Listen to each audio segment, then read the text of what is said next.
جلال پور پیروالا میں انتظامیہ چینی کے مصنوعی بحران کے خاتمے اور تحصیل بھر میں دستیابی کے لیے ایکشن میں آ گئی۔ تحصیلدار اور اسپیشل پریس کنٹرول مجسٹریٹ کے اسپیشل برانچ اور سول ڈیفنس کے عملے کے ہمراہ شہر سمیت تحصیل بھر کے ہنگامی دورے۔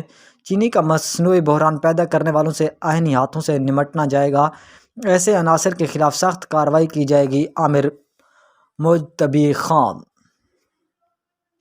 جلال پور پیروالا میں اسسٹنٹ کمشنر جلال پور پیروالا مدثر ممتاز کی ہدایت پر تحصیل انتظامیہ چینی کے بحران اور مہنگے داموں فروخت کی شکایت پر ایکشن میں آ گئی۔ تحصیلدار عامر مجتبی خان کی اسپیشل برانچ اور سول ڈیفنس عملے کے ہمراہ قصبہ خان بیلہ مارکیٹ کا ہنگامی دورہ، چینی کی دستیابی اور ریٹس کا جائزہ لیا اور چینی مہنگی یا فروخت نہ کرنے والوں کے خلاف سخت کارروائی کی۔ دکانداروں پر چینی کی فراہمی کو یقینی بنانے کے لیے مختلف لوگوں سے ملے اور ان سے چینی کی دستیابی اور ریٹس کے متعلق دریافت کیا۔ میڈیا بریفنگ کے دوران انہوں نے بتایا کہ تحصیل جلال پور پیروالا میں چینی وافر مقدار میں موجود ہے اور سرکاری ریٹ پر دستیاب ہے۔ جلال پور پیروالا کے عوام سے التماس ہے کہ کہیں بھی چینی کی ریٹ کو 90 روپے فی کلو سے بڑھائیں تو ہمیں اطلاع کریں۔ انہوں نے مزید کہا کہ چینی کا مصنوعی بحران پیدا کرنے والوں کے خلاف سخت کارروائی عمل میں لائی جائے گی۔ عوام سے ایسے عناصر کی فوری نشاندہی کریں۔